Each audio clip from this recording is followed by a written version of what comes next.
Hello hi, ನಾನು ಗಾಯತ್ರಿ. ಇವತ್ತಿನ ಯೋಗ ಕೈ ಎಕ್ಸಸೈಸ್.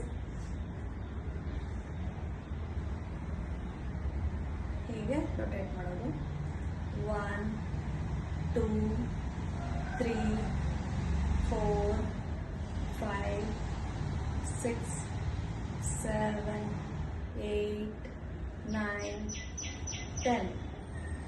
Back. 1 2 3 4 5 6 7 8 9 10.